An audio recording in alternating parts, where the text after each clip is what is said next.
All right, everybody. Thanks for stopping in. Welcome to the Tactical Advantage podcast. I'm here with Eldor, Mr. J, How's it going? and Trouble on Demand. Hi, guys. How we How's everybody doing? Oh, it's very exciting. All right. Exciting times, exciting times. So I want to introduce. We'll do Trouble first. Trouble and Eldor are new to the Tactical Advantage podcast. It's usually me and Ringer. We thought about we added 2 more people to spice it up. So we'll go with Trouble first. How long have you been playing the game Trouble, and what got you started playing the game? Oh, I've been playing since a couple of days after launch. I actually bought an iPad for work and just started messing around on it and found swgoh. Been a Star Wars fan all my life and installed it, and 6 years later, here I am. And Eldor, how about you? Oh, and now I'm streaming all of a sudden.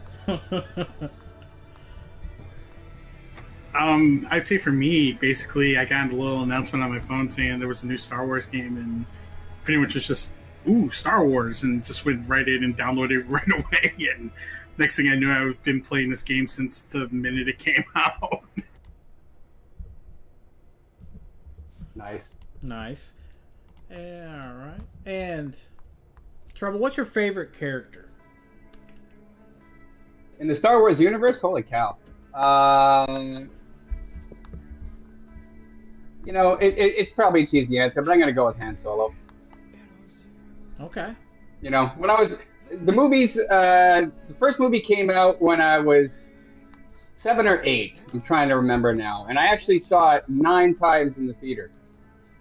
And yeah, I probably spent a couple of Halloweens going out as Han. Wow. Nice. Yeah. Also, I'm an old fart, by the way. It's all right. Eldor, what about I you? guarantee you, Thanks for the permission. I guarantee you, I'm actually older than you are. I'm That's probably fine with me. I'm probably the youngest. We should hang out. we totally should. Aren't we doing that right now? Saturday night, hanging out with the boys? Hey. Have an It ice took cream. us a while, but here we are. Yeah. Eldor, what's your favorite character? Growing up, I'd say easily Luke Skywalker, but once I read the Thrawn trilogy, it definitely became Thrawn. Nice. And so, Trouble, favorite game mode in the game? Oh, definitely GAC. No hesitancy there. Love the GAC. The human on human component of it, that makes the AI in this game is not the greatest, but when you're going up against another human, it changes every time. Every time you're playing, it's not like climbing an arena where you're facing the same teams with the same mechanics every go. It changes every day. It's awesome. I love it.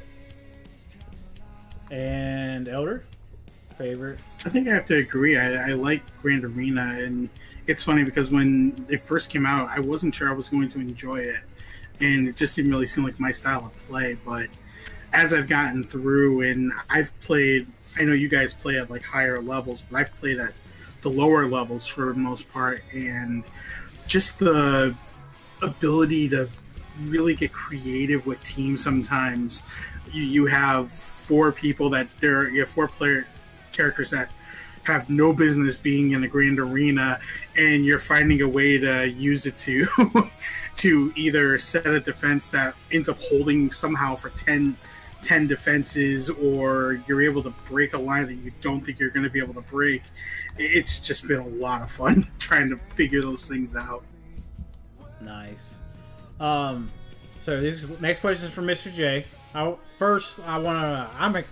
watch you all the time, actually. So I want to thank you for coming on. My first question is, how long have you played the game, and what got you started? I have been playing since August of 2016. I didn't bought the game. I bought the game off the iTunes store. Excuse me, I didn't do that. I grabbed the game in the wake of all of the media splash from Rogue One, because that's when the trailers for Rogue One were coming out. So I grabbed it in the wake of Rogue One. I'm probably the lesser of the Star Wars fans of this current group. It sounds like you guys are like super into Star Wars stuff. I am to a certain degree. I just think it's fun. You ask everybody else, but didn't ask me. My favorite character is Qui-Gon Jinn. I love Qui-Gon. He's taken my heart. All right, since you answered that question, and he's terrible. It's actually a pretty awesome answer, I think. I enjoy that character. I remember seeing that character in the movies, and I was like, ooh, Qui-Gon Jinn, that's like the character that I like. And so we're going through all the Phantom Menace, blah, blah, blah, blah. And then, of course, spoilers, he gets smoked. And I was like, what? So we're not going to have Liam Neeson in three movies? That's it? And then, of course, I was like, oh, maybe they're going to do like some weird Force thing. Anyways, he didn't come back. I was heartbroken. And what is your favorite game mode in the game? My favorite game mode is actually tied. There's actually two things that I love doing in this game so much that it's difficult for me at times to be able to kind of choose between them. First off, I am probably one of the rare people that play this game that loves Light Side Geo. And I don't mean I love for it. It is like I look forward to it every single month. I cannot wait for Light Side Geo to go live. I love doing it. And then the other thing I love doing is I love 5 vs 5 GAC. I do not like 3s. I adore doing 5s. It's fun. It's super engaging. I constantly am switching up defenses. I'm doing all kinds of crazy stuff. It's something that I love doing. 3s I struggle with. For whatever reason, my roster's not built really well for it. So I have a really difficult time engaging myself in it. But I mean, for 5s, it's totally, they're on the same page for me. 5s and Light Side Geo. Those would be my two favorite modes. All right. The people that do not know you, most people do, tell us about your stream and things about your channel you like people to know.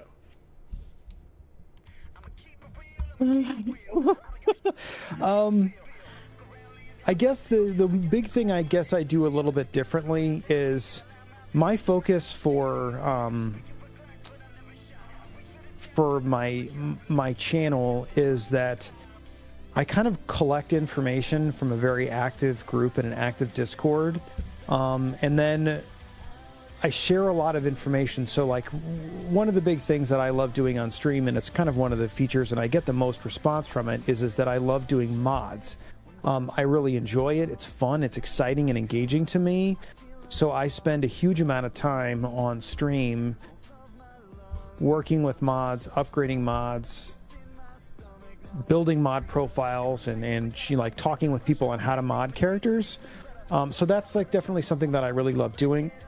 In my Discord, it's like some of the most engaging discussions all come from that. And then obviously, I don't take this game, it's weird. I hate it when I lose and I laugh when I win, but I really don't take myself very seriously. So I just try to have fun, and it's kind of like a wild style, if that kind of makes sense. Yeah, it does. I don't know. I don't know. I do things a little differently. Yeah, like, I've been in your Discord for a while. I don't say anything about mods because I don't want to get embarrassed. So that's why I don't say anything about mods. Ray Rock helps me a lot because we've known each other for a while. And he's helped me with those ships. He's a master of ships. So he's helped me a lot. And I have certain people that help me. But yeah, when you guys are talking mods, I just look. I'm like, oh, they're doing this. I'm going to be doing this. Well, it's honestly, I think that there's a couple things with Star Wars Galaxy of Heroes that are super important, which is one, that star level for characters is irrelevant because there's stuff that you can do and stuff that you can't do, and star level obviously just gates you, but it's an on and off switch. Like, if the character's not 7 stars, you can't use it. So fine, it's not a raid character until it's 7 stars, blah, blah, blah, blah, blah. Whereas that the gateways are Relic 5 and mods. Because obviously Relic 5 is the cutoff point for endgame material. If a character's not Relic 5, it's going to struggle against other like Relic 5 characters. And then mods obviously is where I think the game is designed around modless Relic 5, and then your Relic 5s plus mods is where everything changes. Yeah, the mods let you personalize each of the characters is the way I see it. They really let you personalize the character to what you want to do with it, whether it's making them tenacious or potent or whatever it may be. That's always been my take on mods. Yeah, and I fully agree. It's strange enough. One of my favorite aspects of the game is being able to customize those characters. And I mean, I don't, not to toot my horn, but I consider myself the master of the niche mods. If it's niche and ridiculous, I have it. And when I mean that I have ridiculous niche mods, oh, I do. I cultivate them much to the bane of my life and much to the bane of my guild. But when they send out like a blast of like, hey guys, these are mods you probably shouldn't work on your account, or you shouldn't have probably upgraded this, and they do a blast of them in the guild, and more than half of them are always mine. You know, a mod that's, you know, a 6E gold mod with 6 speed and, you know, 210 flat offense and 7% offense percent. I mean, yeah, that's probably not a mod you should chase at 6E, but I have. You only need so many accuracy mods. Hey, I have one, and it's good. I have a couple. I have two that are 15 speed, and I'm like, someday, this is going to pay off. I have them. What? I have 4 accuracy arrows. 4 of them, all 4 of them are 15 speed plus. One of them is a 6E gold mod that I have upgraded to gold status, and it's of legend. It gets whenever somebody's like, "Oh, you show it off," I'm like, "Oh yeah, it's gorgeous, it's beautiful." Is it on anybody? It's on my Boba Fett. Yeah, it's Bob. Okay, it's on Bob. It's hilarious. I think it's 5 point. Hold on, let me grab my account here. It's really funny. I don't know why I did it. I still don't all the time know why I have things. Sometimes I just do. That's why I hit so hard. 30% accuracy, 2.5% he doesn't miss. Health. What's up? That's probably why I hit so hard. 2.5% health, 4% offense, 21 speed, and 7% potency. Nice. It's funny. Anyways. Sounds effective. We'll just go around. I don't know if you know this, Jay, but I run a GAC bracket tournament in my Discord server. I've never been invited. Thanks. Well, I don't invite a lot of people because I'll give you who I invited. I invited some big time streamers. He doesn't invite good players. No, I beat you. That's what I'm saying. No, what it was is I invited a couple people. I ain't gonna mention names. They tried it the first season, and then after that, they didn't like it, and then I just like. Then I'm easing myself into letting more people come. I'll invite anybody who wants to play, but it's just like you gotta let me know which like they were like if you win or not. You know what I mean? We have a point system. I'm trying to slim it down, but anyways, I'll send you a picture of it. But basically, you can see in the Discord. Everybody plays it that's here right now, but everybody enjoys it. Yeah, I'll invite you, but you gotta play 5 versus 5. I do play 5 versus 5s. Yeah. The only times where I ever I'm currently on a sabbatical right now. I'm still playing my 3s. I'm playing them out, but I'm just not streaming them as much right now. I really kind of needed a break. Mm-hmm. And I think it was, sometimes you really got to take them. And I think that people will play through the grind and they'll get really frustrated, and then that will kind of like build up and eat at them. I needed to take a couple seconds and like take a week off and like just play something fun for me and just chill out a little bit, and then kind of get my mojo back going again, which I feel like I'm refreshed. I feel like the sauce is Yeah, I feel like I'm refreshed. I'm ready for 5s. I'm ready for another season of Lightside Geo. I'm probably going to play out the last season of 3s and just stop being a bitch about it, but I'm going to lose. Speaking of TV, I'm getting wrecked. I got my mods ready for you. Do you? Ooh, good luck for that. Me, Ray Rock, triple checked. It is ready to go for the Really? For the cam. Oh yeah, cam. That's totally different. The cam. I love doing cam. That's my favorite. It's literally my favorite thing every month. I love doing that with viewers. I open the Discord up. Anybody that wants to come in and do it, I will coach you through it. That's my why success rate. Good. My success rate Masochist. is. No, it's the opposite, dude. It's like with joy, man. I don't know what my success rate is. I've never actually gone back and like watched and done it, but it's probably in the 90% or higher for win rate with other people's accounts that I'm just doing randomly on stream. I think that's what draws people to you, is that, because a lot of people, like, you actually get on their accounts and go in, because that's all, like, that's when I really, like, I don't care what I'm doing. I'll log in when you're doing those, and I take notes, and I go.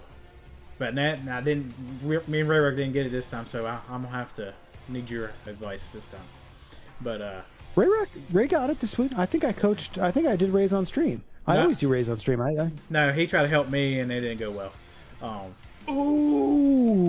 Dude, you should come to the channel, dude. We have a good time. We have ice cream sandwiches together. It's great. I know you had a lot of people. I didn't be like, oh, I want to get in there, but you had a lot of people, and I had a time frame slot where I had to work that day, so I was like, but no, when it's coming up now, I'm in. I'll message you. I have a thing in my Discord. I have like a schedule that I put people on and stuff like that to make sure that because it's starting to get conflicted. Like, I'm literally coaching. I mean, just my personal coaches. It's in double figures now. So now it's like I've got to have my schedule ironed out. So I'm doing 2 accounts for some people and stuff like that. So I mean, it's a busy week for me. Mm-hmm. Legit busy week for me. Plus you're streaming. I mean, it's rough. No, that's what we do. It's our job. If you call yourself a streamer, then you know what I mean. And you stream. That's all there is. 100%. But I'll go over that tournament if you want to join next season, if you're good with that. Yeah, hell yeah. You can let anybody. It's very casual. Yeah, I have a little bracket and point system. I'll show you. I don't think we have enough time today for this, but you can invite whoever you want to invite. But I'm just gonna invite myself. I come as a solo. Okay. I'm my own and one. Okay. On my own prom date. So we're gonna go over, if you guys remember, how did your week 1 in GAC go? Week 1. Oh yeah. Okay, I remember. All right, you go first. That was my first week, my first GAC with JMK. I had just unlocked him. I had him relic, but I did not have his ult, and every person I faced had his ult. And I went 1 and 2, and it was ugly. Ugliest week I've had in GAC in at least 6 months. Easily. So thanks for asking. You're welcome. I still have PTSD. What about you, Jay? Mega Slushy. I went 3-0, and it wasn't close.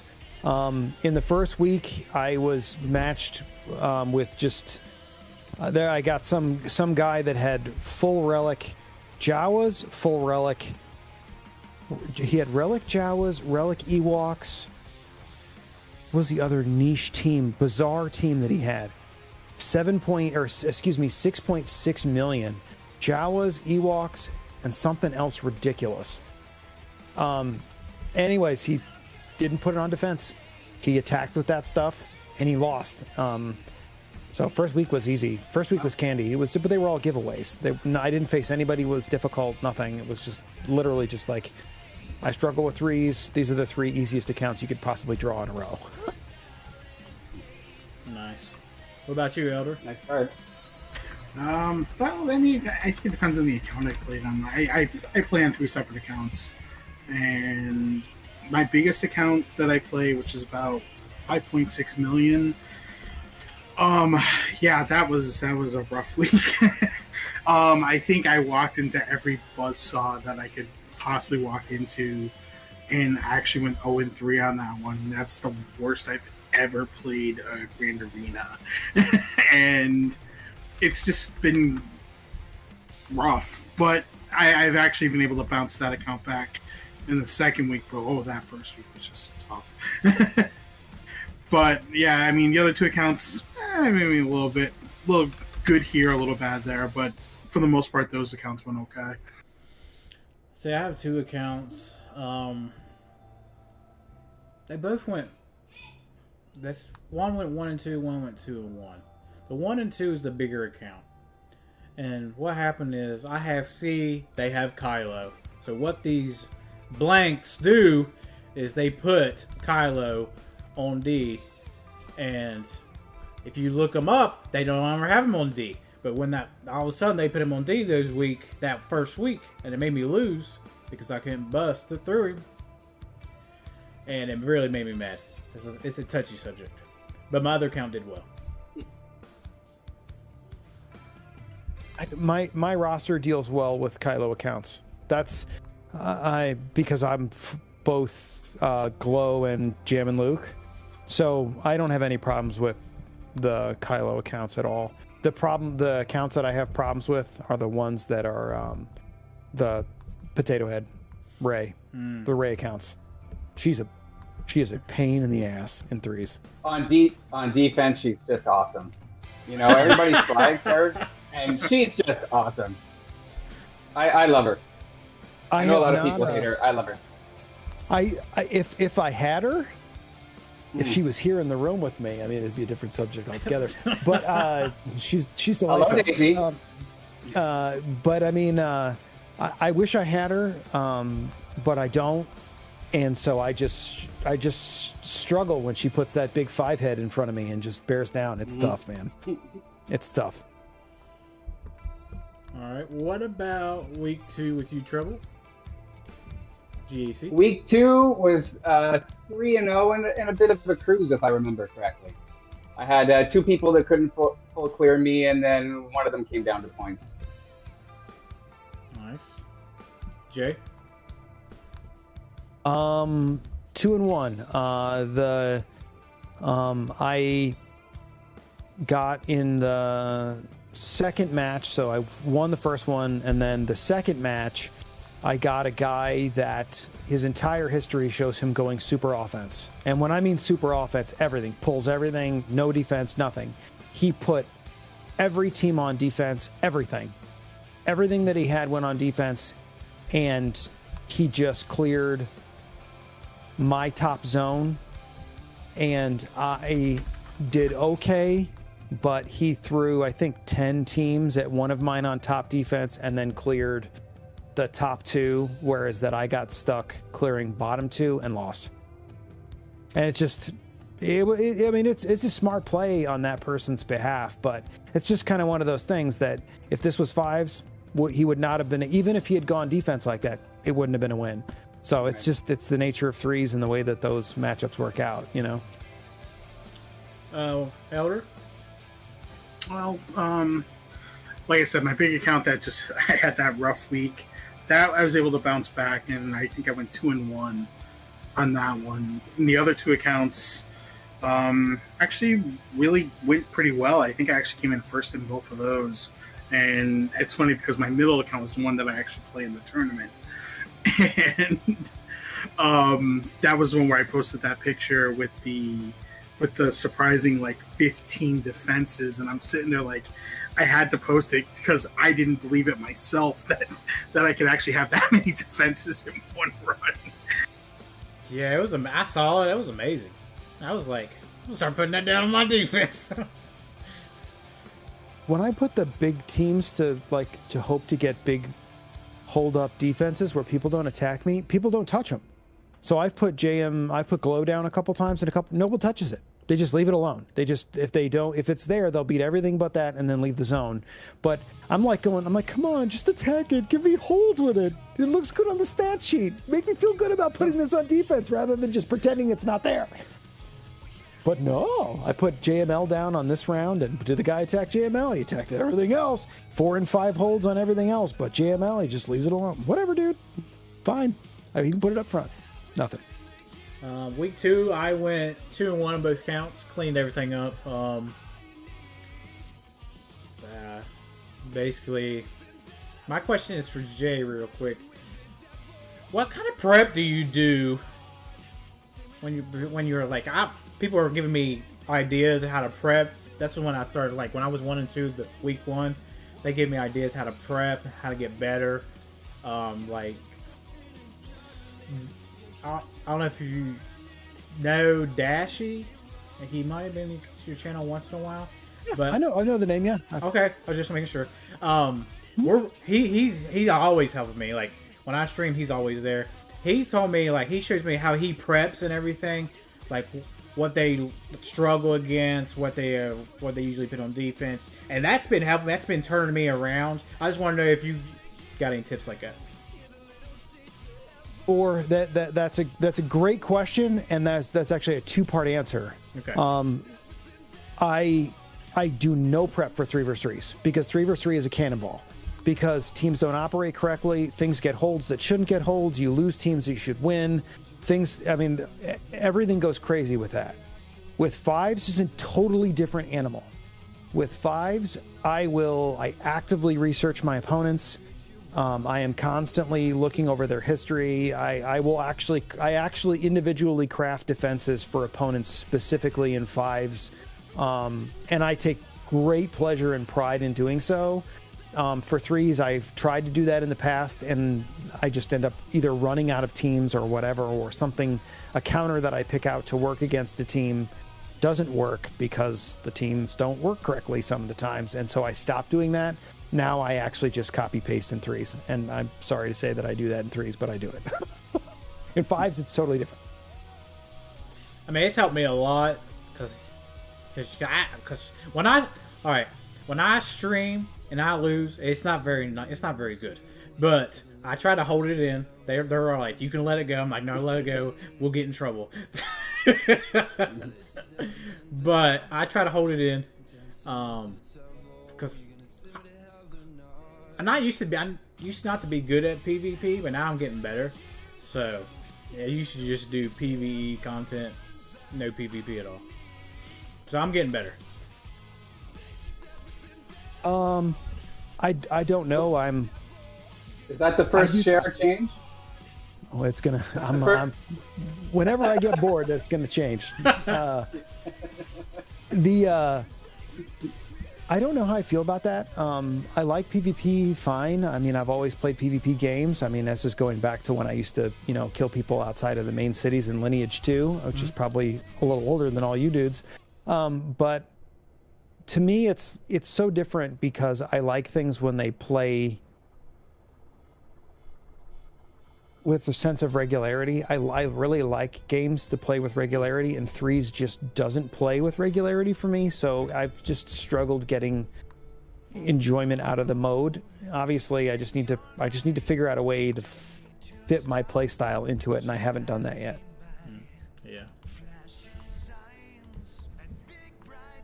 All right. So we're going to talk about, I don't know how big you're on this topic, Lord Vader. I can talk a little bit about that. Okay. I know a little bit about that. Okay. We're going to talk about the requirements, the set 3. I was going to throw them out there, and then we all can comment on it. General Skywalker, Relic 8. Arc Trooper, Relic 8. Newt Gunray, Relic 7. Moff Tarkin, Relic 7. And BTLB Y-Wing, 7 stars. It don't matter who goes first. I don't have a problem with the requirement. A lot of people freak out every time there's a new GL and the requirements come out, and they're like, "Oh, it keeps getting bigger, and we need more." I mean, that's the point of the game, right? Like, if everything had to be Relic 3, everybody would be getting them right away. There's got to be end game content, and this is the end game content. This is, the mountaintop that we're all trying to achieve. I'm not going for them right away. I'm free to play. Right now, I'm focused on an Executor. I've got everything I need. Next time it comes around, I'll be getting that. Same way with JMK. I was a month late on JMK because I'm free to play. I accept it, and that's the way it goes. I hoard. The things come. I watch it for a couple of weeks, see if it's something I want to, drop my load on. And if I do, I do. And if I don't, I don't. Well, I mean, I'm also a free-to-play player, so I don't really chase things. I mean, when they come out, if I'm getting it the first time, it's because I've lucked my way into having these things already, and it's happened maybe once so far. I think my main takeaway from the requirements for Lord Vader, though, is with all the Relic Gate requirements, I don't have a problem with it necessarily because, I mean, we've had time to start building up Relic Gates. It just tells me that Relic 9 is very close. Yeah. Jay? Of all the requirements that we've gotten for Glow, Love, this set is the softest requirements we've ever gotten. I mean, most people, at end game, have Skywalker going. He's one of the most important characters for people to have. He's required in countless counters. If it's not Relic 7, it's close to it, or you're in that position where you're working towards it. So, and we're talking endgame players. I'm an endgame player. I can only speak from an endgame player's perspective. I don't play alts. I don't do any of that stuff. It's just one account. It's soft. Newt Gunray, it's a soft character. It's because most people already have him. He's easy to gear. He's one of those characters that's easy to gear from the old metrics of characters. And to be honest with you, of those characters, outside of Skywalker and ARC Trooper, all those characters are 100 Cryotech only. So all of the Cryotech requirements are in the earlier sets, the 2 and 3. So to be honest with you, the investment just comes down to the long-term play style of whatever you have, of you sitting there and going, oh, wait a minute, I've got Newt at G12 with a Zeta. I've had that for God knows how long I've had that for. Gas, Relic 7, okay, all I have to do is push the button one more time. I thought the requirements were super easy. I thought they were soft. I thought that the other sets, 1 and 2, are brutal. And I mean brutal.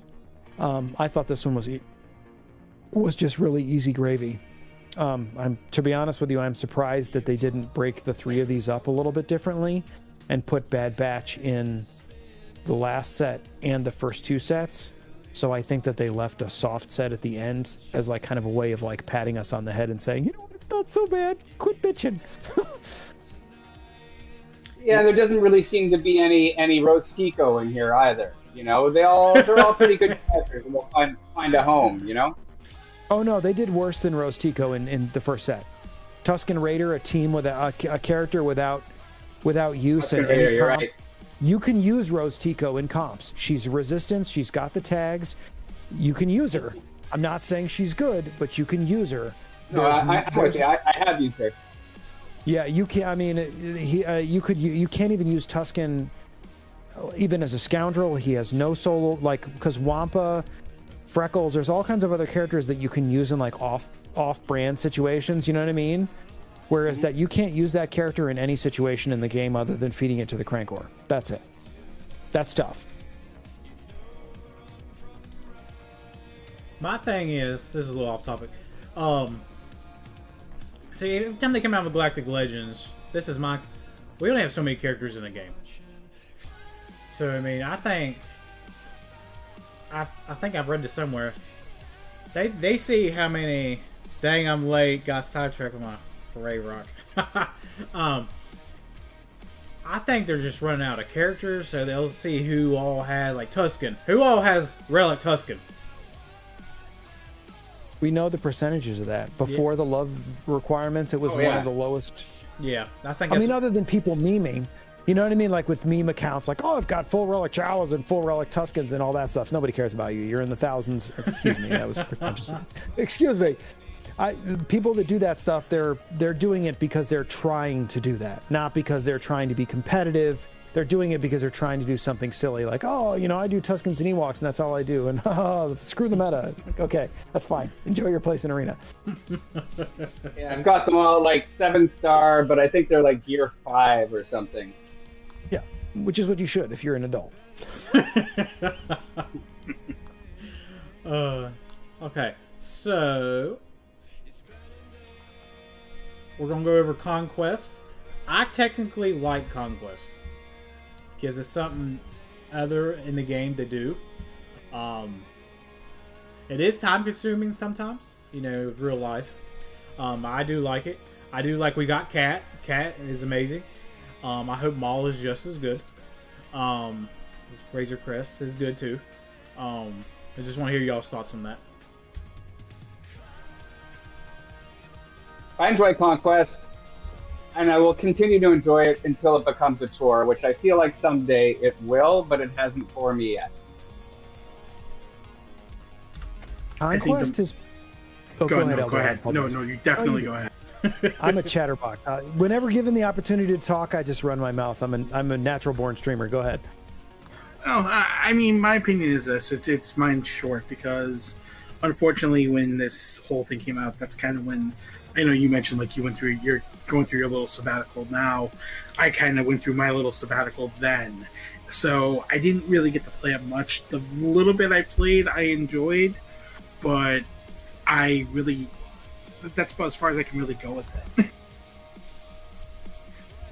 it. It's funny.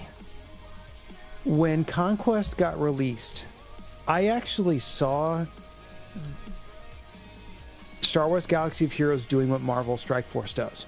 And I don't know how familiar you guys are with Marvel Strike Force, but to do all the different modes in Star Wars Strike Force, it's bound by tag. So like Resistance, Sith, Jedi, all the stuff, like you do the campaign nodes, it's it's based on the tag of the character, whether, Avenger, AIM, Hydra. It has all the tags on things. Star Wars Galaxy of Heroes didn't do that. They did the light side, dark side, Jedi, Sith, because they're the largest of the groupings of characters that we have, and also contain Galactic Legends, because the Galactic Legends are generally all tagged with light side, dark side, Sith, Jedi. I mean, obviously, we're not going to go ahead and include Kylo and Potato Head because they're, they have the light side, dark side tags.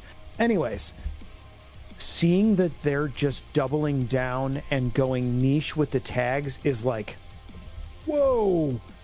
How many people are actually going to be able to beat the Phoenix stuff and Smuggler stuff in the same Conquest run is brutal.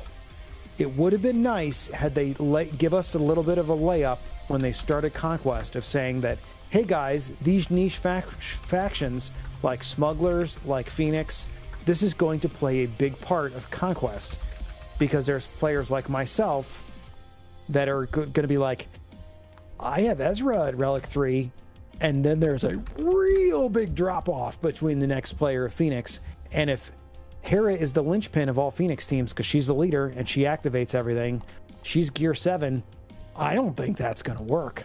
So I'm curious to see how this is going to play out, because no one's going to be able to turn on a dime and fix this under 7.5 million. You know what I mean? I can see that. Because I can do the Night Sisters. I can't do Phoenix. I can do Night Sisters. I can't do Phoenix. I can't do Smugglers.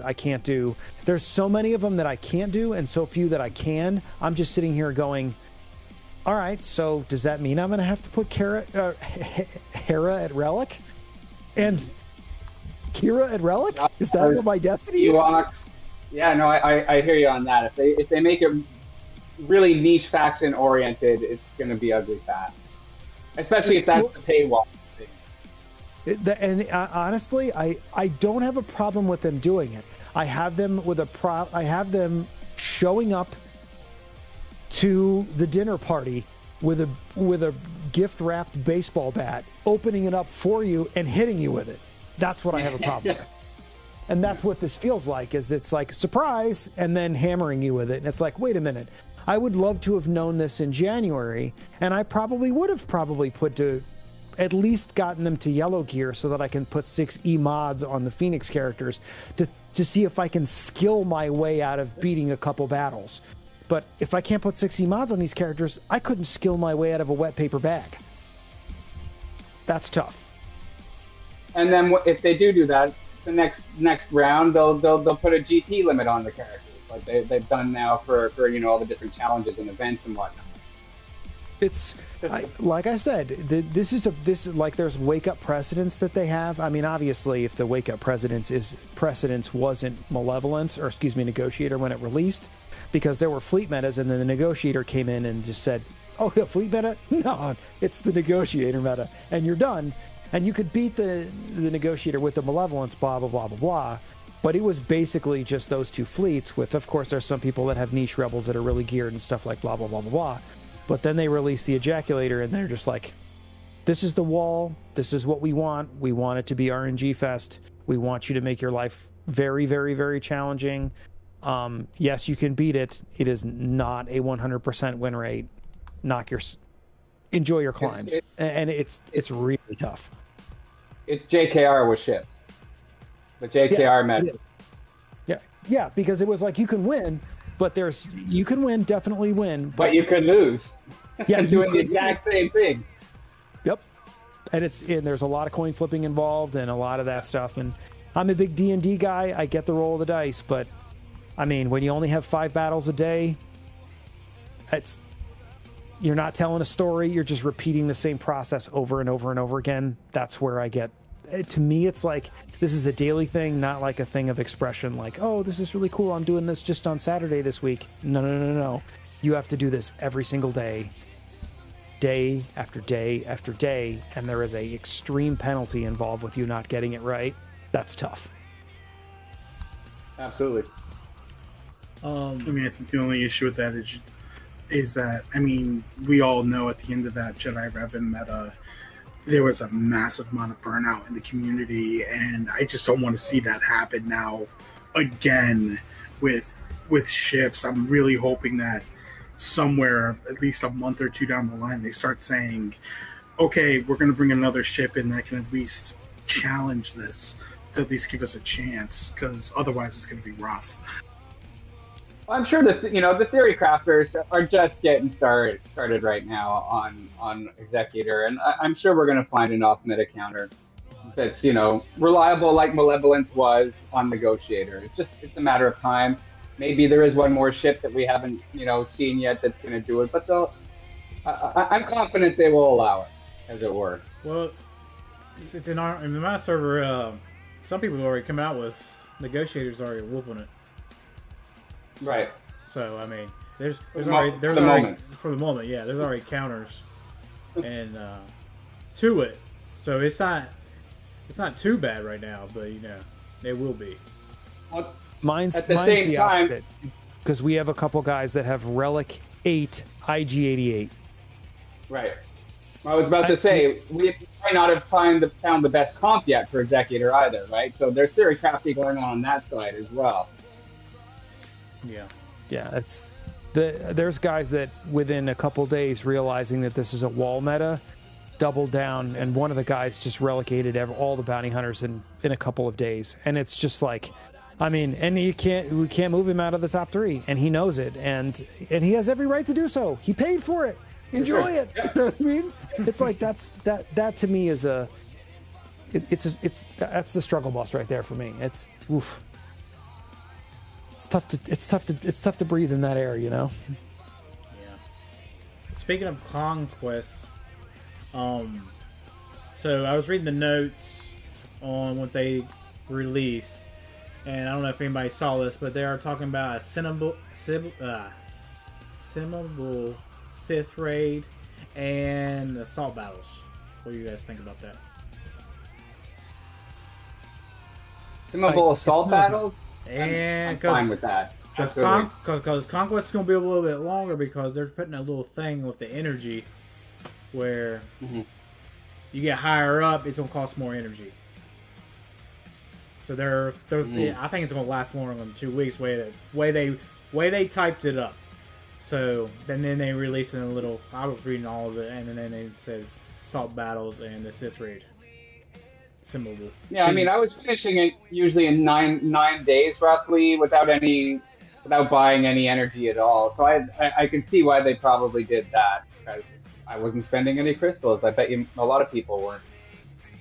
I think that's GP difference, because there's a lot of people that are in I'm at 6.1 million, but I have obviously jumped quite a bit when I unlocked Glow last month. It was not an easy affair for me. I mean, I did it, but it was not an easy affair. I can't even fathom what it's like to be somebody that just crested into hard mode. And they just crest into hard mode, and they're going, wait a minute, I got my Galactic Legend so that way that I could make Conquest easier, and now I have to have Phoenix? I can't, that's got to be tough. Real tough. And Simmable hard mode, nobody wants to do the Jedi event. The 8 of 8 Jedi, nobody wants to do that. Nobody. No living, breathing, intelligent human being wants to repeat that once a month. It's boring. It's easy. I mean, it's like, oh my god, I have to hold on here to get the stun reset for Jedi Luke on the beginning of all of these turns. This is so boring. Oh, come on. Seriously, 15 minutes to wait and see if you win the coin flip. That's what it is. Yeah. It's like 15 minutes to wait and see if you win, a coin flip. Annoying. I should mention the one that's fun is the Rebels one. I have a ridiculous, super high tenacity built-in Rebels team. They're all Relic 5 or better because of JML. I can actually auto challenge tier 3. I just put that one and the Trooper one. Now that I have Dark Trooper and I finally finished the Troopers, you can auto that almost all the way. I think I have to do the last one manually, but it's easy. Meanwhile, no person that we know of in the world has been able to beat Challenge Tier 3 of Secrets and Shadows. Is that the Night Sisters one? Yeah, it is. Oh, yeah. Yeah. I know that name by heart. Didn't Crumb say there's one person that's done it? It's been done once? I think he said that. Great. Yeah. Fantastic. Yeah. It's not impossible. It's just almost completely impossible, but not impossible. It was probably him. Yeah. I mean, it's like getting struck by lightning and then getting struck by lightning again 3 times on the way to the hospital to die. I mean, it's ridiculous. Truly. That shouldn't be a reality. If you're in the 6 million club, which means that you're in the upper levels of GAC, you should be able to beat all of those events within reason, especially if they're double tagged. If it says Relic 7 on there and you need Relic 7 and you have Relic 7 team, then your Relic 7 team should be able to beat the event. There's people out there with a Relic 7 Phoenix team. I know there are. A Relic 7 person with a full Relic 7 Phoenix team should be able to go in there and mop that up and put the video on YouTube or on Reddit and be like, check it out. Mike Kanan was killing people. You know what I mean? They should be able to get those accolades. 100%. After that investment, abso-freaking-lutely. Yep, I agree. And the Sith raid is, it's water under the bridge at this point. Once they decided that they're not going to build raid content anymore, because that's what they've said. They said they're not doing it. So that means that eventually all the stuff is going to get simmed and they're just going to forget it as if it didn't exist. It's got to be the most demoralizing thing as a developer to put 3, 4, 5 months work into a raid, and then after 6 days, people are like, "Oh, done. Now I have to do this forever to get my gear," and they're moaning and bitching about it. That's where Cranker is right now. We finish it no problem. I actually only got in on one phase the other day, and then it was done before I even realized it was still going. We made it out of phase 1. The raids just get beat super quick, and then it's dead content. There's nothing new in it. I think that it's actually really interesting to think that some of the most interesting times we've had as far as the theory crafting community is when we get a big Galactic Legend launch. Obviously when those launch, that's a big deal. Everybody's jumping in, most of the content creators are making, counter videos and this, that, and the other thing. And then the raids was another big one. I can remember when the Heroic Sith came out, and I remember when Smithy D came up, or I think it was Smithy, whatever. when one of those dudes came out with that resistance comp with C-3PO and P1 that was finally actually able to get 6%, it was just like, I remember those times with this game, and to be honest with you, those days are done. It just doesn't exist anymore. I remember in my first guild, you know, when the original Rancor came out, and using that, you know, what was it, Tebow and Qui-Gon Jinn, and I think it was Vader, and TIE Fighter Pilot, and I was the only person in my guild. You know, we decided we were going to go for the tier 7, and I was going to try and solo this thing by myself, and I had my whole guild, like, you know, I wasn't streaming at that point yet. I guess streaming was a thing, but I wasn't doing it. But like, you know, on Discord, and like the pressure and the weirdness of it all, but it was great when I finally beat it.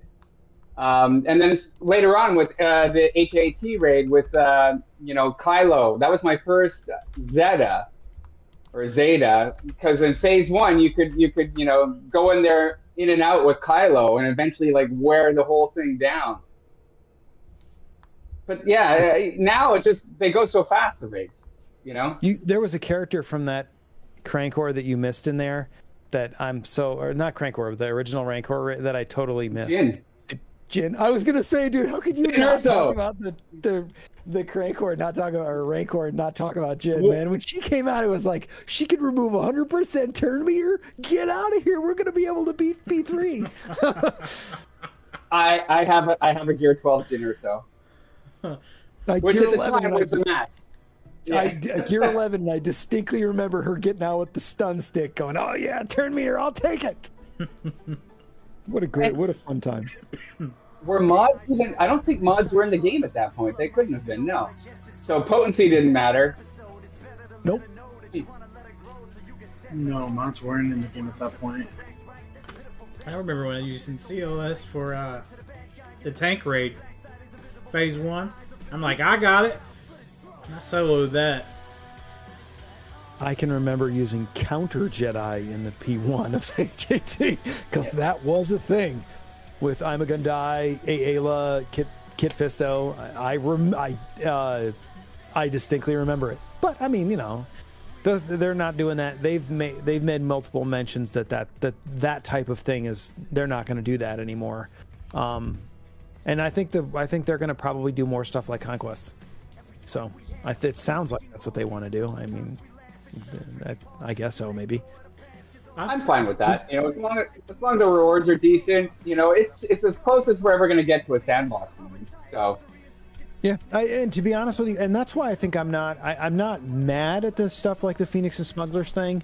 I just wish that before they announced and tied a major character to it that's going to drastically impact success rates in the other modes in this game, it would have been nice to have known that 6 months ago, so that way that we could possibly get those tunes and those comps at reasonable levels, rather than this like panic mode, you know, where I think that there are certain groups of people, and I'm sure some content creators that spend big bucks on this game, I'm not one of them, to be able to stay, you know, because there are content creators that just, you know, they're just literally just standing on the edge of a knife, just throwing money at this game, more so than they're probably making in, to be able to keep current with this stuff. And it just, and to know that they can't get Maul on the first run, it's just like, because of a holdback on some like weird tune, it's like, ugh. I don't know. It's tough. Weird. I couldn't do that. I enjoy my marriage too much. It would be over. I enjoy getting my hair done too much.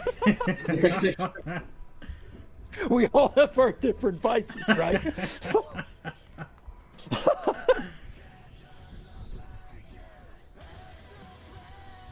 Who are the other panelists? Oh, okay. Ray Rock came in late. It's Troubleondemand and Eldor. Ringer couldn't be here. Hey, Ray Rock. Long time, my friend. Ringer. Who's this Ray Rock? Do I know Ray Rock from something? Are you sure? I think he plays the last. I'm just kidding. No, he doesn't. Ray Rock is the guy that saved me in ships more times than I can possibly comprehend. Damn straight. So, Jay, I know you have taken a break this week, but are you been playing in the background, like not streaming and stuff? Oh yeah. Okay. Well, I'm no. Just because I sit a week on 3s from streaming doesn't mean that I'm not playing. I mean, I like this game. It's fun. I just sometimes you need to take a little bit of a break and take a giant step back. I'm 1-1 so far. I lost the first match, and I won today's, or the one that ended today at 4. But no, I mean I got arena climbs to do. I'm okay. Reason I'm asking. What's that? Reason I'm asking. Have you tried any of the new nerfs? The characters that got nerfed. If that's a funny thing that you bring that up, because I have a Relic 7 Cam Coyote Mundi, and the two of us in my arena shard that both run Cam and not Gas. We didn't move off of 2 and 3 from last night, and all the other Gas guys are going around us because Gas hits like a noodle. Yep. I mean, it's crazy to think that Coyote Mundi hits harder than Gas now, but guess what? He does. I mean, I'm modded correctly, obviously, whatever. But I mean, it was kind of crazy to see Gas like hitting for that low, and I was like, wow, I can't believe he doesn't hit that hard. Well, here's the new animal. Weird, right? Totally weird. I did a couple tests. The Gas cheese no go. I got destroyed because that was my go. What is Gas cheese? Gas 5s. Han, Chewbacca, and C-3PO. Oh, I've never used that. Yeah, no go. On SLKR? Yeah. On SLKR you're talking? Mm-hmm. Yeah, okay. It's bad. I know of it. I've never used it. Some people are saying, I hate to say this because you'll get out, but full 5-0 first team can beat SLKR right now. And I'm maybe remembering this. I think they can do Rebels as well now, CLS. Mm-hmm. I don't have a problem with that. Honestly, I don't. I do not have a problem. I don't have a problem with teams beating other teams or teams not being able to hold against teams. What my problem is consistency. If you're going to do something, then stick with it, build a game around it. But it's like people built the game around these off-brand counters. Like I know people whose rosters were like built around doing off-brand counters, and those off-brand counters are going to operate totally differently or whatever. It's like, why do we have to make the change? Why can't we just keep going at the... I understand that maybe they're having problems behind the scenes and stuff like that, but to me, I'm just sitting there and going, how did we get to this point anyways then? Did we just forget that we were trying to build something over a long period of time? What was the plan that we had in mind? It's just weird. Or just give people refunds. You're just talking nerfs in general, though? When you say that? Yeah, because I've always felt, I don't know, I've played other games and stuff like that where sometimes they're like, we're not just going to nerf stuff, let's just make the other stuff better. You know what I mean? Right. I mean, I think the problem is that I think that what happened is that when someone, whoever it was, came up with the Rey Vader counter, I don't think that they had that in mind when it was released. I think that Vader was out there to counter bugs. I think that's what Vader was created for, was to counter Geos, because that's what the team at that time. Well, he was buffed. Yeah, well, that's what I mean. But he was buffed, and I think he was buffed to be able to create a non-Traya Geos counter, because at that time, you were either up-branding that. Well, we're talking Jedi Knight Revan, we're talking Padme to beat bugs. And I think that they just were like, you know what, let's give the community a bone here. Let's buff Vader, because Vader is the de facto counter to bugs. And some very, very intelligent person who knows who it is said, you know what, if we fracture A, and then we just kind of go around the horn with a lot of dots, and then just play hide the saber with Potato Head, I can probably kill her in one shot. When they did that, I don't think they knew that that was existent. And I think that they've tried to walk that back for the last 10 months. Don't disagree. Yeah, I agree. Who knows? Well, I think also, too, now that we have more GLs in the game, they really do want the GLs to be able to beat the GLs and have the rock, paper, scissors be within the GLs. And then have your, Skywalkers, etc., be the tier A teams. but they can only beat other Tier A teams at best. They can't touch the GLs. I think They should have designed the GLs like that in the first place, I guess, is what you're saying. It feels like, to me, I've always felt that when we're creating games over a long period of time, there's always going to be breakpoints, you know, where they sit there and go, everything has been this point up to this point, and then we're going to cap it off, and then we're going to go to another point, you know. Right. And I get that. I totally get that. They got to keep this train going. They got to keep going. They got to keep building. They got to, if this is going to be something they're going to keep people engaged over long periods of time, there's got to be a progression system. Blah blah blah blah blah. Power creep is required. You know, it is required, and it's okay. You can do it as free to play. You can do it as pay to play. Both are allowed. My problem is that it feels like those benchmarks, because the community has turned around when they've turned the knob up, saying, oh, it's going to cost more and more each time. They keep turning the knob up, and the community doesn't fight back. The community just says, okay, and sucks it up and eats it.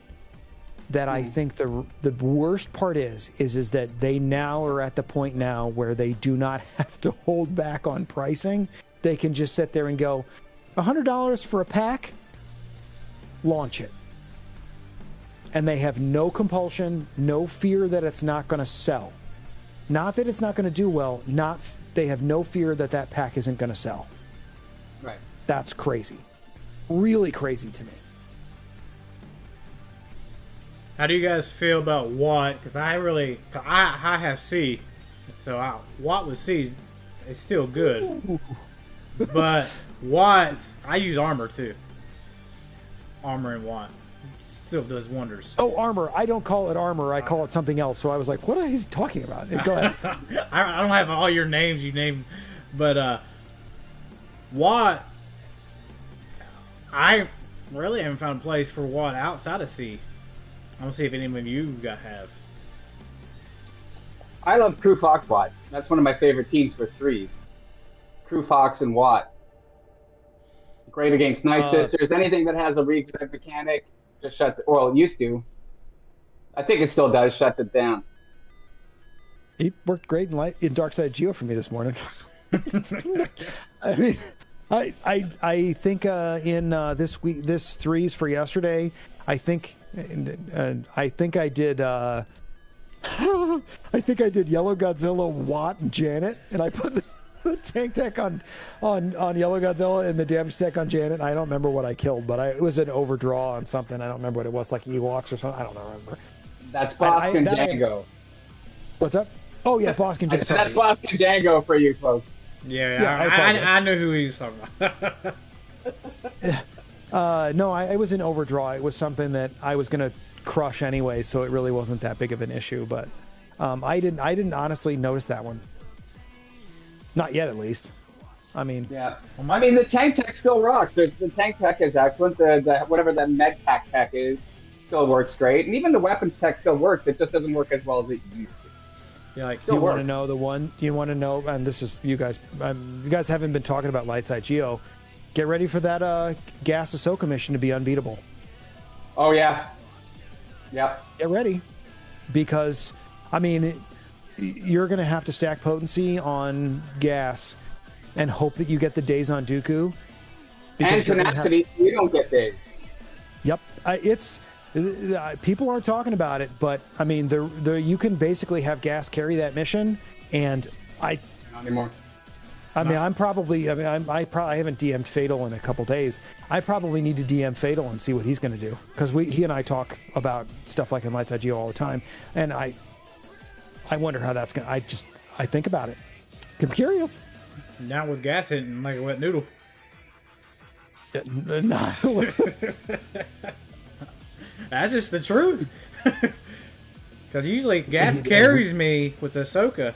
But I don't know now. Yeah. Ahsoka Tano. I'm like, wait a minute. Ahsoka Tano's in that battle? Oh, yeah, she is. That's right. She is in there. She's the damage dealer on the team now. Probably. Yeah. You know what?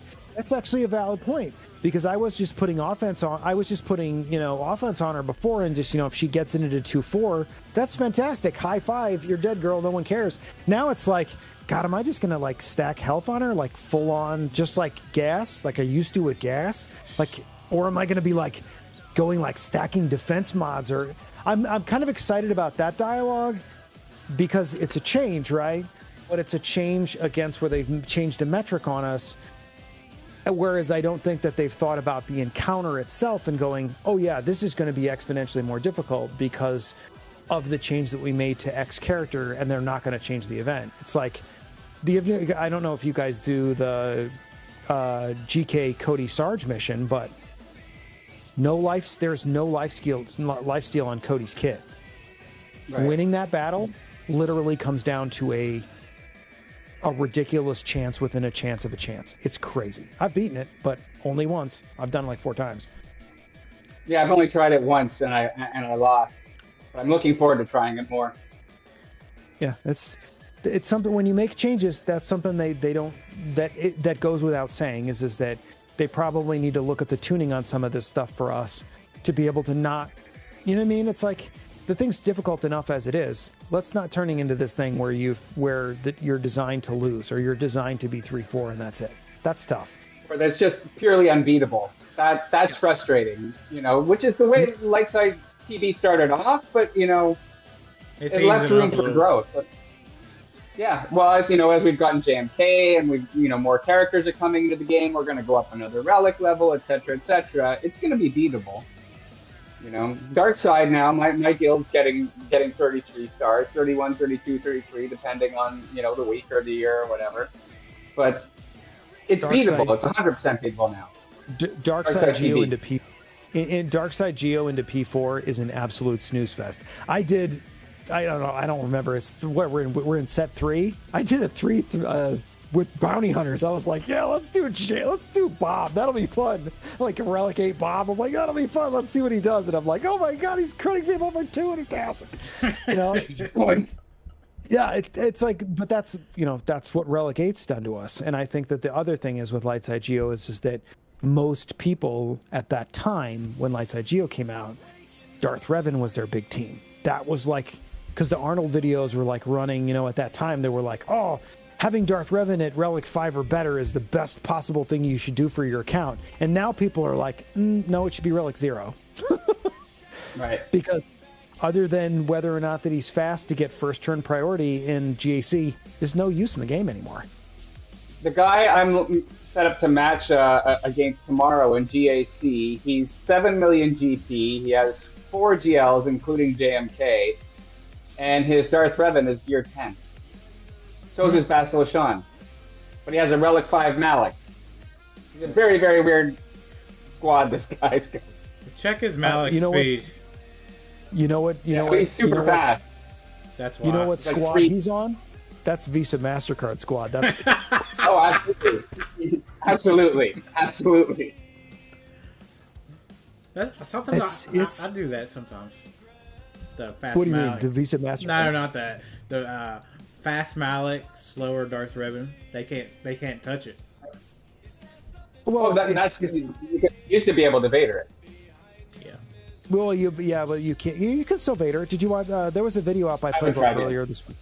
You haven't tried it yet? Okay. Playbook on it showing that you have to change mods and speeds, but it's still doable.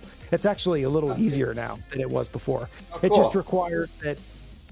Because the basic from Vader hits exponentially harder. Right. So the basic actually is end up doing more damage than it did previously, which is fantastic. Because actually, believe it or not, I mean, you're playing Saber Toss one time in a fight where he's actually attacking 5 or 6 times and sabering once. So it's actually kind of more advantageous to actually have the basic do more damage. The difference is that the Saber Toss was eliminating that key character that was causing the other team to function. And so the dependability of that counter was based upon that Saber Throw killing X character that has moved. And so now it's like, the sequence of the battle has to be different now to be able to win it. Have I done it yet? No. Will I? Yeah. Yes. Well, I heard that I'll watch some of Fatal Furious first. Yeah, he's gonna be, I would recommend it. Vader's gonna be. They said he's gonna be hit harder in raids because that was part of the new nerf. I don't know if anybody's putting videos out on that yet or not. I used to use them in the first phase of Challenge Rancor, but now that I have JMK, I actually just do one GL each phase, so I haven't been using my Vader team at all in there. I don't even know. Has anybody else tried them? I've never used them in the Crank War. I haven't tried it either. I have my 2 Jedi comps. I don't have any dark side GLs. I have my 2 Jedi comps, and then my guild just shreds that thing so fast that I have a hard enough time getting one team in per phase. So, you know, I mean, it's just kind of like I have to get my 1 teams in per phase, or else I'm not going to even get into the top 20. So that's, you know what I mean. I'm sitting on over 200 Relic 8 mats now as well. Not the impulse detectors, but the ones you get from the raid. So I've actually, you know, been sort of sitting out. I just like go in, do something on the first phase, and then let the rest of the guild finish it, so other folks can get, you know, some sweet rewards. You're actually got me looking to see how many of them I have, because I have a ton of them too. Yeah, I'm just like, I noticed it the other day. I came in 20th, and I was like, "Oh crap! Okay, I gotta focus on this a little bit more. I missed 3 phases. I can't be doing that." And then I was like, "Oh wait a minute! I'm sitting on 220 of these mats. Like I really don't need any more. You know, it's the other ones I need a shitload of. Pardon my French. Sorry." You're good. What was I gonna say? Really, Luke didn't get. Out of the least people that on the nerfs, Luke still does really good. That's what I'm hearing. Jedi Knight Luke? And Jedi Master. Oh, Jedi Master didn't get touched. Yeah. But, well, he got... No, I think he got buffed, didn't he? I think they said Relic 9's really going to buff him, JML. Yeah. That Relic 9 is really going to work well on tanks, and he's the primo tank. Who is this? Jedi Master Luke. JML?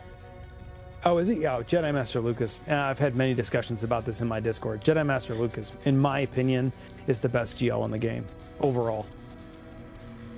The requirements are spectacular. It gives you ridiculously great teams, the multi-use all over the game modes. Jedi Master Luke is probably the most flexible of the GLs. You can use him as a tank, you can use him as a damage dealer, you can use him as a debuffer. I mean, he is like the key turn for everything for Jedi mulch teams that you can use in Conquest. I mean, it's, you know, I don't know. He's a really, really strong, well-built galactic legend. Probably the best designed of all of them so far. That's my opinion. So I'll have Jedi Knight Luke in 2 weeks. So then I'm going after Jedi Master Luke. So that's good to hear. You know, one of the ways I think you can tell that there's some pretty good parity on these GLs is that ask any content creator, and you know, ask 4 content creators, and there's a pretty good chance you're going to get 2 or 3 different answers on who the best GL in the game is. You know, because you know, half of them will tell you it's SLKR because of the raids or this and that and the other. JML, GMK because of Arena. You know, they're all good. They all have their own purpose. They all do their own things. You know, I love Ray for defense and GAC. That's all I use her for. I almost never attack with her. I just set her and forget her, you know, but she does her job, and she does it great.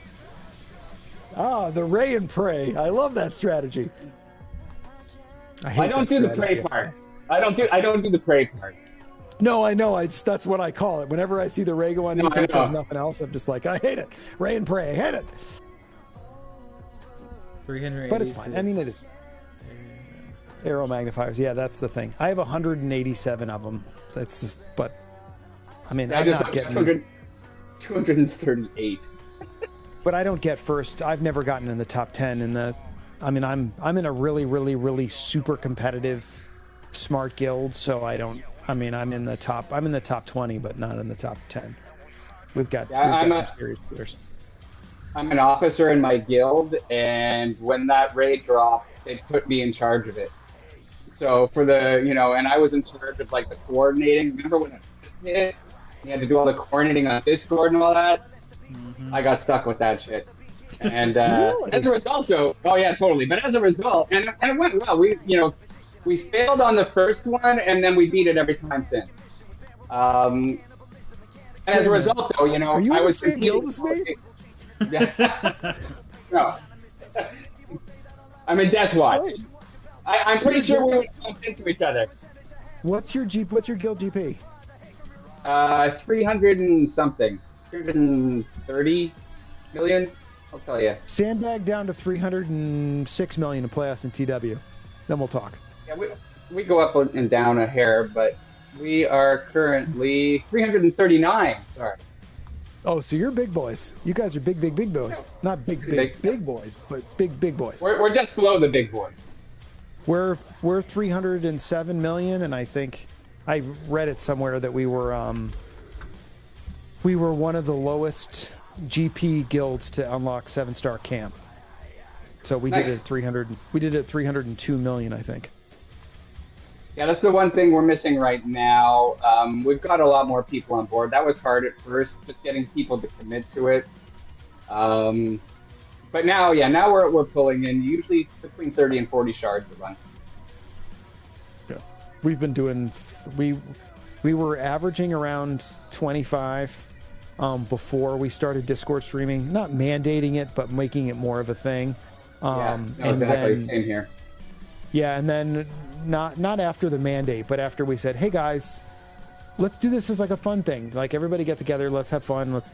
It's just a couple days. Let's chill out, have fun. Let's laugh about this. Mr. Jig is gonna stream them. We'll all laugh. Blah blah blah." Right.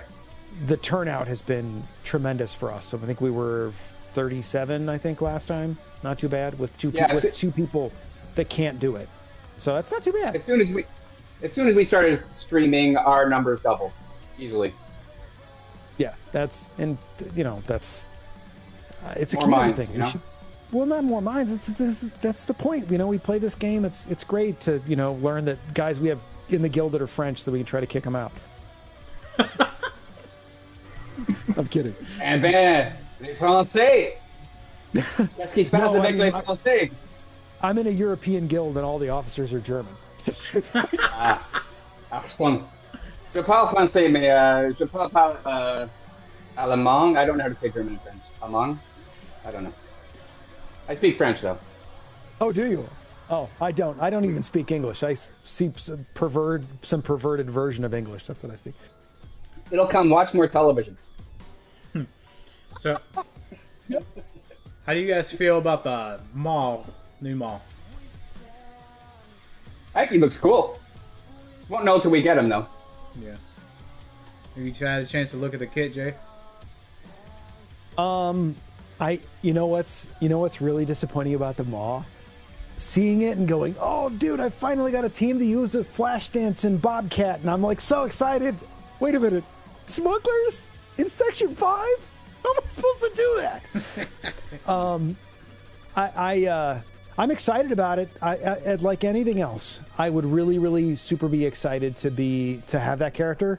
I just hope that I can gateway into it and do it. It looks exciting. It looks like it's the character to be able to stop the cat meta. I mean, obviously turn 1, it's going to push her cooldowns back, and then it turns into a normal arena battle where a normal arena battle. What I think is going to be really funny is that people are thinking about this in the context of love. What happens if you just take Kenobi out of the team and run Cat and Maul? Ooh. Mm-hmm. I don't understand why people are not thinking about that. Like if you run under JM under Glow and you do Cat and Maul, Ahsoka Tano, and I don't know, Coyote Mundi, just push back the cooldowns on the other cat and one-shot her. It's funny, to back up a little bit too. I think part of the reason they nerfed Vader's Calling Blade is because of Maul, because he's going to have those stacks over his head as well, just like the Darth Revan team. Oh, and yeah. I think this is them. This is them, trying to get in front of that counter before it happens. Sorry, interjecting. No. I think it's interesting. I think this is really interesting. My thing is, of course, I'm sitting here in my brain, I'm going, well, that this comp is created to be on the same level as the Glow team. We know that's they're obvious that these two GLs are made to be in contest with each other. My problem is that, I mean, the requirements are so brutal.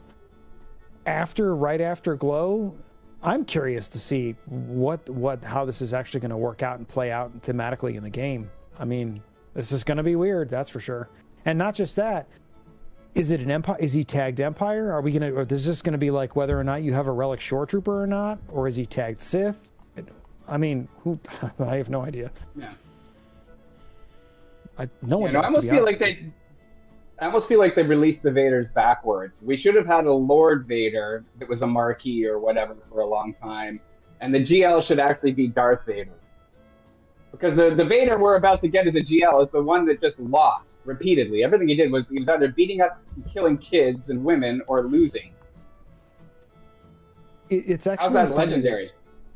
This is actually really funny, but I actually made a comment about this. It was in another Discord. I don't even remember what it was, but I always feel like it's and this is going to sound really weird, but I always feel kind of like super important about art profiles. I know this is going to sound esoteric. It's conversations of the day. But I feel really important about art profiles, right? So the Luke that we talk about as Star Wars fans is the black onesie Luke. Members only Luke, or whatever, Jedi Knight Luke. That's the one people think about. When they think about Luke Skywalker, that's the one that comes to mind, not the salty green milk one from episode whatever movie that was. I don't remember. They're all bad. But that's the one we think about, is the black jumpsuit Luke. When people say Darth Vader... Not whiny Luke either. Yeah, any power converters. Yeah, when we think about Darth Vader, the word Vader, the image that comes to mind is New Hope, Empire Strikes Back.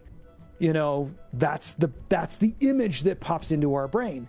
And so the galactic legend of the Vader that we get is not the one that was already in the game. And it's because they've never found a way to be able to legitimize these art profiles in a thematic way to place in the game that works well with the context of having multiple characters already with the same name already in the game.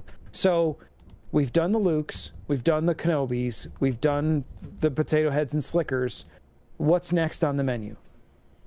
Right. I think a large part of that is because they didn't plan for the game to last this long. As far as mobile games go, this thing's been around a long ass time. It is, but here's the other thing. Marvel Strike Force is still out there. Marvel Strike Force didn't come out that much longer after that. And how many Captain Americas are in Marvel Strike Force? They have a much bigger universe to pull from. They have multiple universes to pull from. At the end of the day, they can do 5 different versions of Iron Man, and they are all different. But I also think that they're only scraping the surface of the characters that could be released in Star Wars Galaxy of Heroes. How is it possible that we've had a game that's been out for 5 years and Jar Jar Binks, who was a key character in one of those movies, isn't in the game? He's literally not in the game. I've always been wanting Jar Jar. Choice, but I get your point. Wouldn't be my first choice, but I get your point. It's we get, I think about that in the context of I understand that people don't like him. You know what I mean? That, they saw him in that movie and they're like, oh, he's stupid, or, he's dumb or whatever. It's not okay. The character was not made for adults. It was made for kids. Well, those kids are now adults, and those kids, might have a soft spot for him. And if they released a Gungan fashion in the game, can you imagine the memes? Can you? Absolutely. And it would be, how is that faction going to be any worse than the Ewok? Really, at the end of the day? It couldn't be. Oh, there would be people that would be, there would be people that would literally go, you're going to put Gungans in this game? It's Gungans or bust. I'm out. That's all I want to do is Gungans. Are you kidding me? People would go bananas for that stuff. And I'm thinking if they're going, just from a business perspective, that's lost revenue on their part. Put it in the game. Yeah. It could be coming. Oh, no, because they got to make another Mando and another Cara Dune and another Ahsoka Tano, because guess what? Mando season 3 is coming up. We got to have another one of each of those. I mean, I think the funny thing that we haven't even talked about is, I mean, we had that 1-2 week to a month stretch where Jawas were able to beat General Grievous, and people were going nuts over that. And I mean, you suddenly give, like you said, you give the Gungans just the ability to beat some major team for a 3-week period and make people feel vindicated that they built this Gungan team, and suddenly you'll have people wanting to even spend more money on it. Bad Batch. Yeah. Well, Bad Batch, it's a featured television show. I mean, as long as we don't get Hunter like another Hunter, you know what I mean? In 3 weeks, which is like, I'm tired of the doubles, man. I'm like, how do I tell my Ahsoka Tano's apart? Oh yeah, that's right. I got to make sure it's the one that has 3 Zetas. I've always been wanting a Darth Jar Jar. Why? That's like a Reddit backstreet meme. I can't tolerate it. I've always been wanting one. And they would make money. People, of course. They make. If they just bring out some of these other characters, they make tons of money. Because people like me, I'd be like, where we go? All they basically have to do is say, this is all they have to do to be able to make money, is they go, for the next 6 months, we're going to go back to the original trilogy. And they just print money on 45-year-old males that grew up, you know, hitting sticks against their neighbors, pretending they're lightsabers. And then they go the next year, they go, you know what, for the next 6 months after that, we're going to do prequels. And then they're just teeing off on the millennials' bank accounts. So it's like, pick one group or the other, and they just feed off of them. I mean, you could actually do that right now, just to bide your time until all these new TV shows start coming out. And once all the new TV shows start coming out, you have a whole list of new characters to throw in after that. It's not like they don't have content, because they can still go with Old Republic. I don't know if you ever play that game, the Old Republic Star Wars game. Yeah. Oh yeah. Yeah, I play that. Brilliant game. Yeah, I play it, and there's lists of characters that we put in the game. So Darth Malgus needs to be in the game with his capital ship. Can you imagine how cool that would be to have a Sith capital ship with Darth Malgus? Please, it's amazing. Or Nihilus had a great ship too. Nihilus had a great capital ship as well. Oh, did he? Yeah, I just don't remember the name of it, but it was dope. Was it the Mansuck?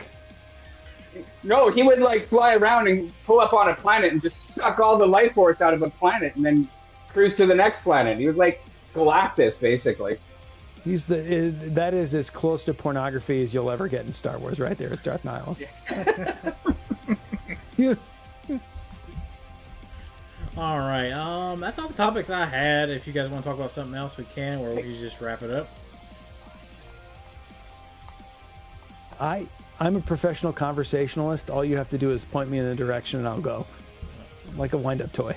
I got all night, but I don't know if you guys set time. I'm just excited. I'm hoping that all of these changes that we're getting right now are going to lead us down to a place where they broaden this thing up and open the doors on it a little bit and make it a little easier for us as a group to be able to gear those secondary factions like Phoenix and Smugglers and stuff like that, so that way that we can make all these different teams and do the stuff that we want to do with them. But the biggest thing they've got to open up is they've got to open up the ability for us to be able to gear characters under Gear 12. They've got to make it easier for us to put characters at Gear 12 if they're going to do Relic 9, so that way that we can get caught up and use these secondary factions and put 6E mods on them and make them so that we can have some semblance of doing stuff with them. If they do that, I'm hip. I'm all in. But I don't think they're going to. One thing we didn't discuss, they haven't really touched it a lot, but they've said a couple things. The defensive mods, making them better for the tanks. Or making them relevant, even? Yeah. They mentioned it, but then they said they're not going to do it. I think they might be squeezing it in. They said they was going to do it after the nerf. So after, right. Oh, God. Before Relic 9. So I think it's coming. They're just not... You know how they are. They don't tell us a lot, and then boom, they give it to you. They just drop it. Yeah, well, they give us hints. I mean, I feel like that's going to be hit with that soon trademark, and that's about as far as we're going to get with that. August. I like it when I know something's coming on a horizon in a game like this, and I see it coming, and I'm like, ooh, cool! I'm going to get excited and plan for it. The one thing I don't like is that walk of shame in the morning, which is what they're doing. Which is like you wake up and you're like, wait a minute. This is not what I left the bar with. I'm out of here, you know? And I feel like they're doing a little bit of that right now, and it's a little scary. But, you know, this is the world that we live in. I'm okay with it as long as they make, you know, we've got, 6 types of mods, and only really 2 or 3 of them are in any way relevant. Health, offense, and speed, and then, tenacity, defense are pretty much useless. Good to know. It's good to know for our matchmaking when you match me in GAC that you've been sleeping on defense mods, because I haven't. I you know, my crew is kitted with defense. I like defense mods, but they're not, you know, as prevalent as everything else. You know, I don't I agree. freak out as much about the defense. I know, because you're a mod geek. you fly that flag, and that's awesome. I love that. It's one of the times where I'm like, ooh, make a change. This is good for me. And I totally agree with that. That's what I'm saying, because there are, you know, especially tenacity, more so than defense. Tenacity just doesn't have a use, because if you have a character that inflicts tenacity down, it renders all of the mods that guy's wearing useless. You know, you can have 180 tenacity, but if you get tenacity down on you, it doesn't matter. Yeah, so you can only use zombie or Night Sister zombie in one team per run. BB-8 does it. Fighter pilot, you know, Malik crew, there's a whole slew. I love doing that when I encounter, you know, a nest or whatever it is that has, you know, that's tenacity up the wazoo. So it'd be nice. Maybe you make it. Maybe if you have tenacity mods, it negates tenacity down. You just can't be inflicted with tenacity down or something like that. I don't know. Yeah, like I said, this is all they're going to keep rolling the train forward. I just hope that the place they're going to go to enables us to be able to get characters to Gear 12 a little easier.